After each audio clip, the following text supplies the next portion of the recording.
Welcome to our fourth and final virtual reading group extra for the messiness of progress. I'm Christy Lynn Horpedahl, the assistant editor at Adam Smith Works, and with me is Dr. Shannon Chamberlain, who is leading the group. If you want more on the text, check out our first extra, but in this one, we're talking about the end of Wolf Hall and some bigger, broader questions since it's our last discussion.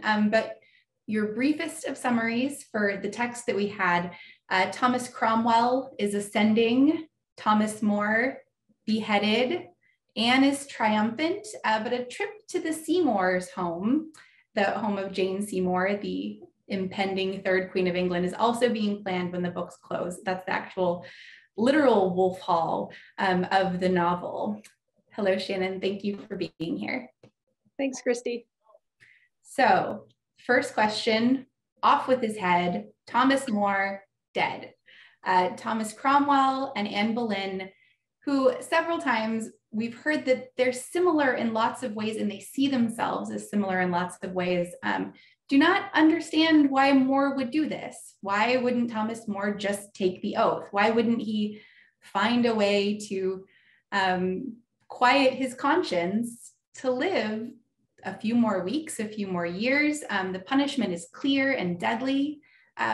What do you think of Thomas More's refusal as Mantel writes it?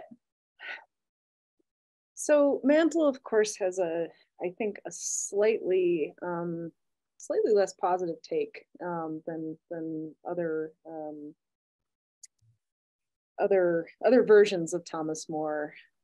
We've talked a lot about A Man for All Seasons before. I mean, in A Man for All Seasons, it seems like a lot of the religious content of what he does is evacuated in that particular reading. It's his principles. It's something that's, I don't know, almost recognizably post-Enlightenment. And Mantel's version, I think, is interesting because it does not shy away from the fact that this is fundamentally a religious conviction on his part. He believes in Rome, he believes in theology, and he believes that the secret to his salvation is through Rome. And so if he, not only would he be going against his own conscience and his own feelings in this, but he'd be opposing Rome. And again, if he thinks that that's the way to his salvation, then of course that's the decision that you're going to make. And I think that Anne and Cromwell both find it fundamentally confusing because they're Protestants. You save yourself in Protestantism. In fact, perhaps you were saved before you were even born. And I really like that move because I think that it illuminates for me, you know, really what we mean by the messiness of progress. You could take Cromwell and Anne, I think, easily to be the same, you know, on the same sort of post-Enlightenment principles I was describing with More there, as people who are sort of Machiavellian, maybe. But I don't think that's it. I think that everybody here has a religious conviction that their way is the way. And I think that's kind of wonderful. It's recuperating something that I hadn't seen in other versions of the story.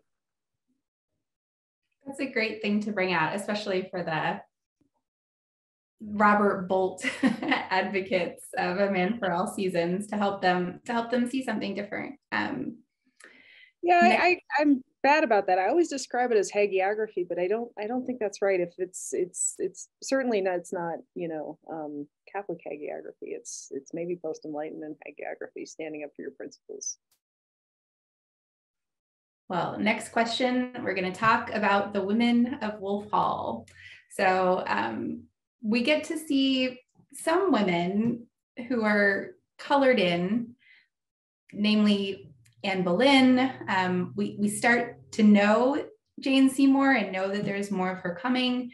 There's also Catherine gets some substantial scenes, Eliza Barton, the fake prophetess who does not prophet, and Cromwell's incredibly likable wife, Liz. I suspect that Mantel's characters are much more modern than the historical counterparts that she might have been thinking of. I don't know that for sure, but I was curious if there is a woman or women in the story that you find particularly interesting and why you find them interesting.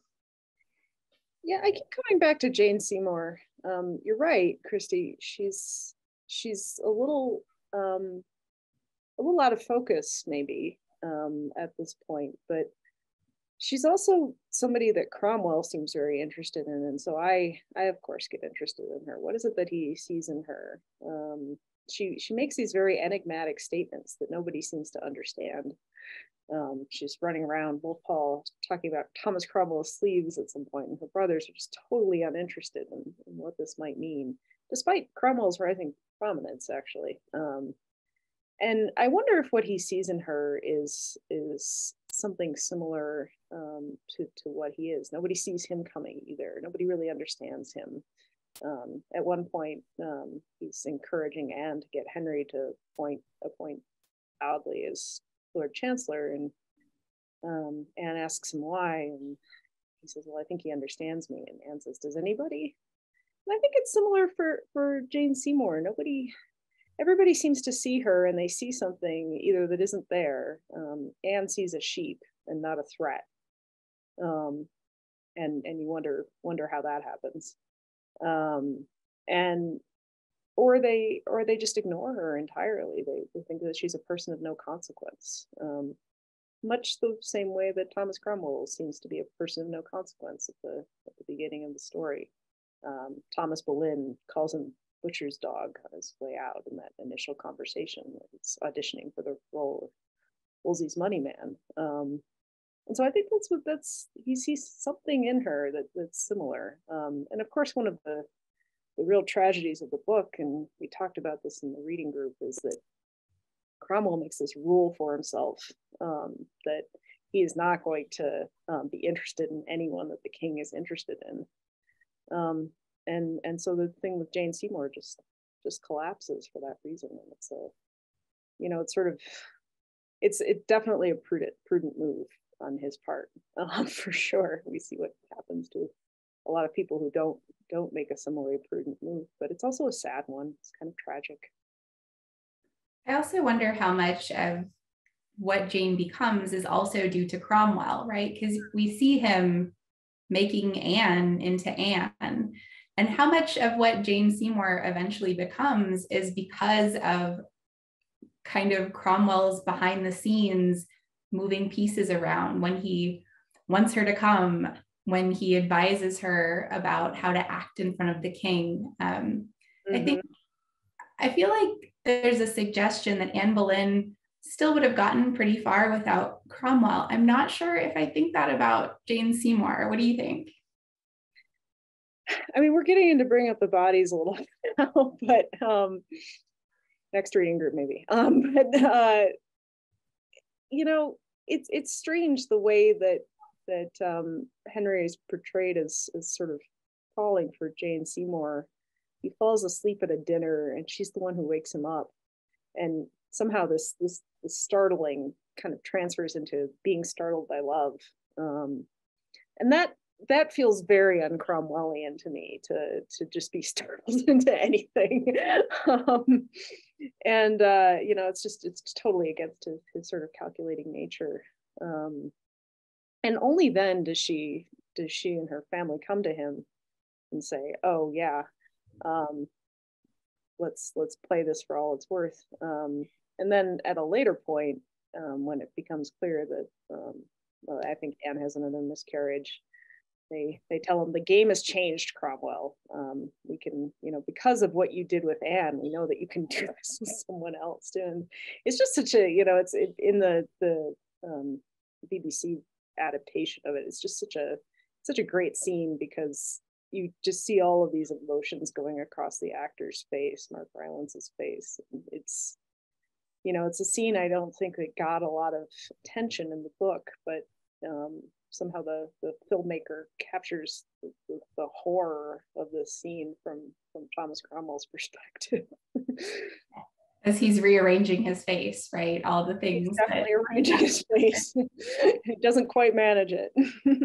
Well, I guess we're going to talk about that next time when we read more. But to focus back on this reading group, I'm actually going to take us to Hume, even though we didn't read any Hume for our last group. I appreciated that because we read a lot of Mantel, so it was nice not to have to do additional reading of the Hume, but I also did miss his voice in the discussion. And I wanted to ask you, when you paired them together, what were you hoping participants would take away from reading Hume's account of the history alongside of Mantel's fictionalization? There's a speech I really love in the end of Wolf Hall where Thomas Cromwell is talking, I think he's talking to Moore actually, he's visiting Moore in his cell at the Tower.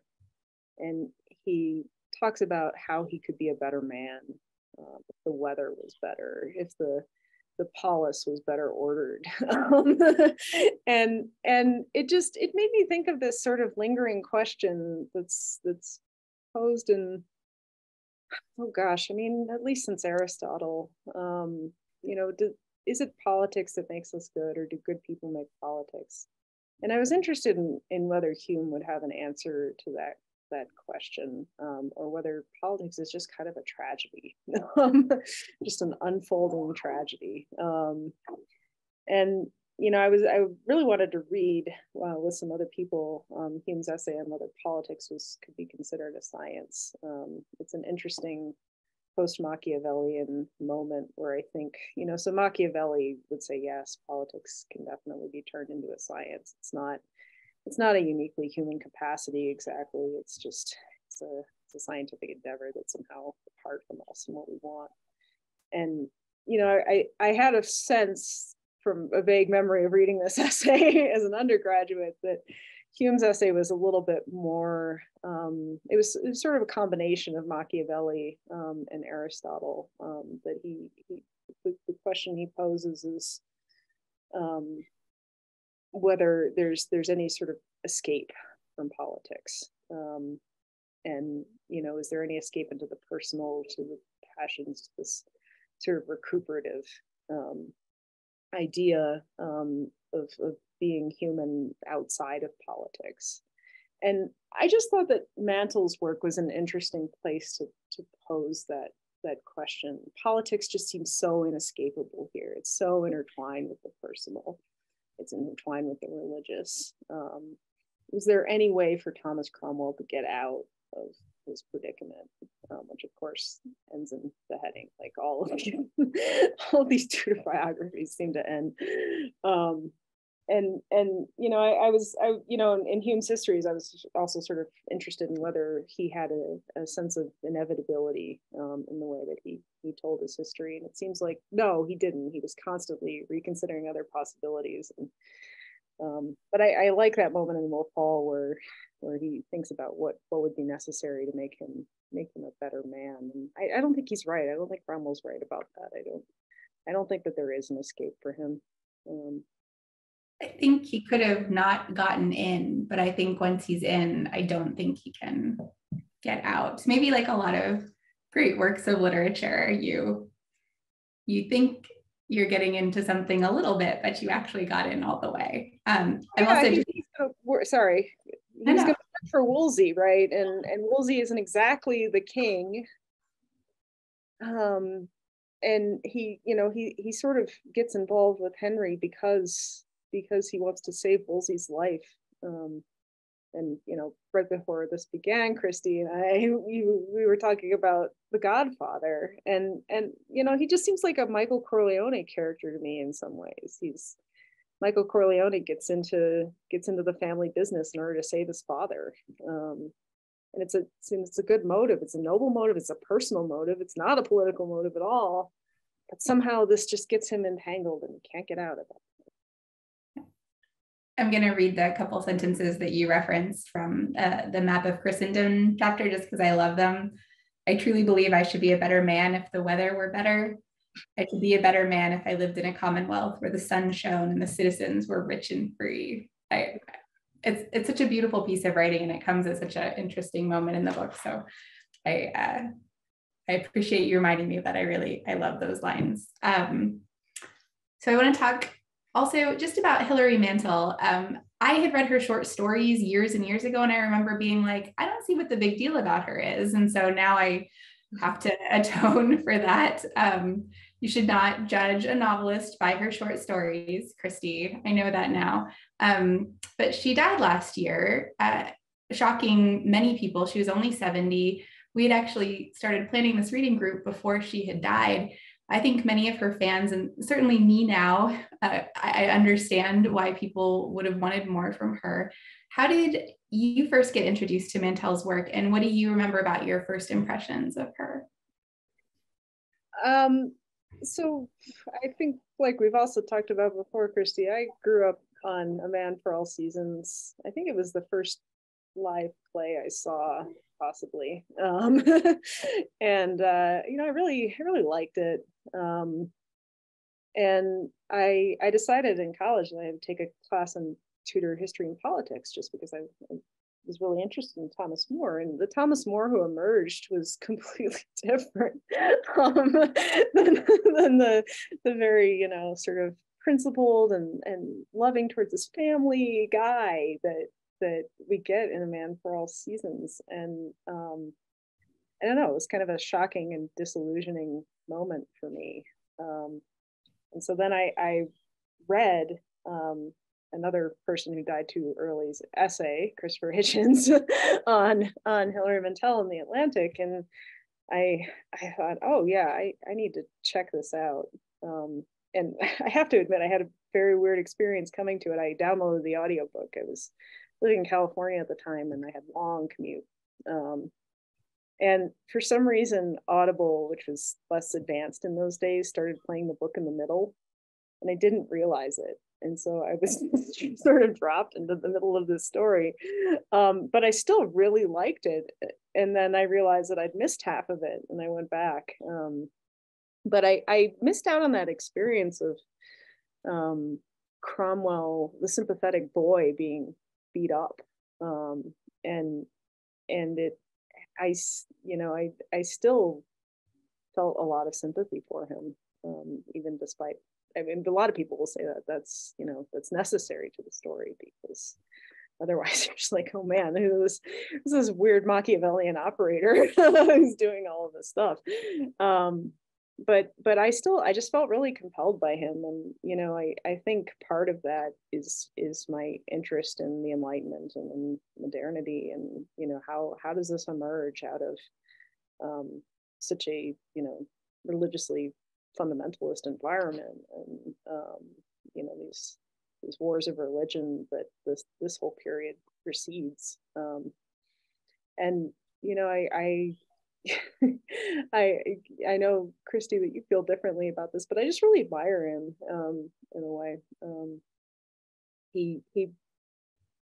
I admire him, but I recognize some of the contradictions that we argue about. He's a humane man, but he's also not a humane man in various ways, and